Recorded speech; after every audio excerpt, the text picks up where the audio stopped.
Hey folks, Curtis Stone here.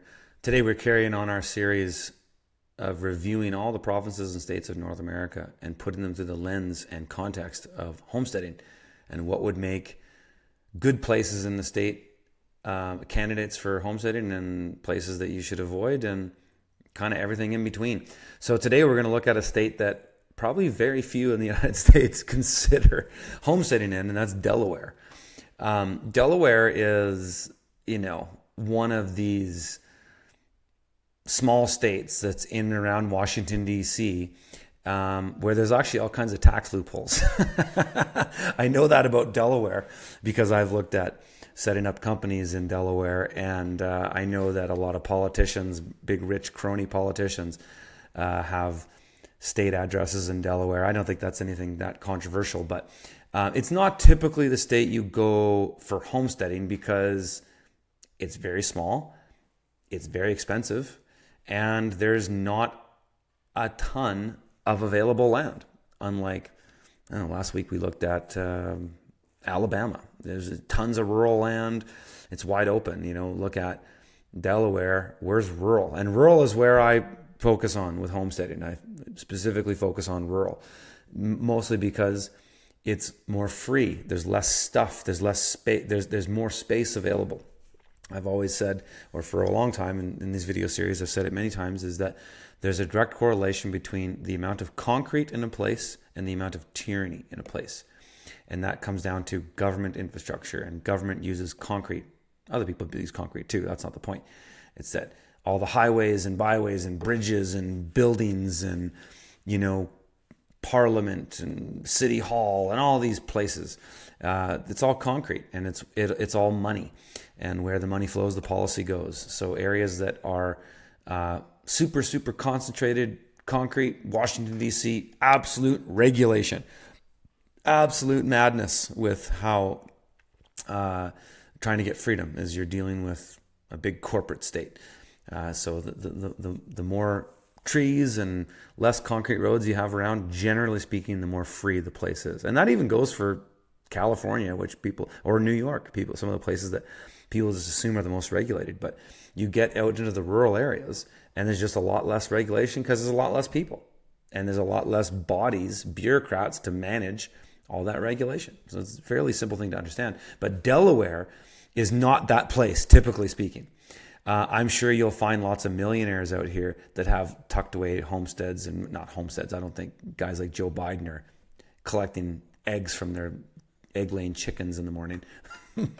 But, they might tuck away in some, nice rural areas, but you don't typically see a lot of homesteads in a place like Delaware. Similar to Connecticut. Yeah, you got some farms and stuff, but that looks like a chicken farm. But it's typically not the place you go. Having said all that, let's look at it. Let's think about, what are some places that we might consider?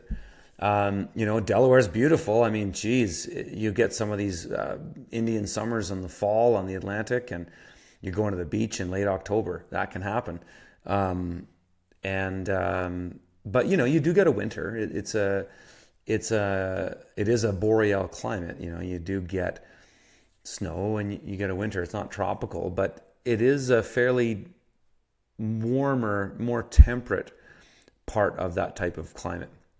And so let's look at our no-go zones. So those are going to be the big metropolitan areas. Don't go anywhere near, Philly, Wilmington. Obviously, you're way out of Washington, D.C. Still a little too close to comfort for me, or Baltimore for that matter. Baltimore's a rough city.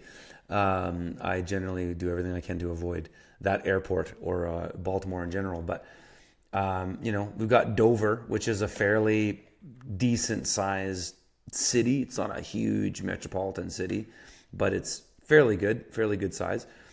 So, we want to avoid those areas, and then we want to look to other areas where we might find some good spots. So really, as far as Delaware is concerned, we really only picked one, just because of its proximity out of the major areas. It's got a town that can get you a lot of amenities, and there's a nice concentration of rural areas here. You'll find stuff around here too. We just kind of decided, let's pick this one. We just do this way. We pick a little, I think this is a 20-mile or 25-mile radius, and we say, hey, let's consider that. Sure, if you could find areas down here to live in, great. You most likely won't. It's, this is premium real estate along these bays, and this is all really expensive, not typically used for homesteading. But you might consider an area like this where we've got some forests, we've got some natural areas. We got our peri-urban, we got our suburban and urban as well. But, there's some nice spots in there. And we picked out 3 properties in this particular area. So let's go look at this 44 acres here and see what this is all about in Delaware. Yeah, great homestead. Got a frontage, which isn't ideal, but the house is offset from the road. It's a mansion. it's a mansion with a big pool. So typically not the first sign of what you're looking for in a homestead. But again, we're looking at every state. And so some of the states, like Connecticut was the same thing. That's just how it is. Providence, Rhode Island is probably going to be another one, or Rhode Island will be another one. But so we got some fields up front. We got a shop, maybe another auxiliary building here. We got a little field here for veggies. This actually has everything you want in a homestead. Nice, easy access in, lots of trees, lots of privacy. And even though from the road they can see the field, they've put a big, nice hedge of trees in front so that nobody from the road can see the house. That's great. So you got your privacy there. And so, that's a good one there. That's 45 acres. I imagine a property like that's worth in the millions. These parcels are not for sale. We just pick out random parcels and say, hey, does this have traits that would make a good homestead property? And this is another one. Wow, this one is really, wow, this is cool. They've, Delaware is one of those states where I don't think it's dependent as much on industry. So rich people who have money can buy a property in Delaware, and it's not really near a lot of industrial farming, though we can see that this is chicken. This is intensive chicken farming. Same there too. But it's far enough away. You're not going to smell it. You're not going to notice it. But so, we don't see in Delaware generally a lot of big ag. Like there's one center pivot there.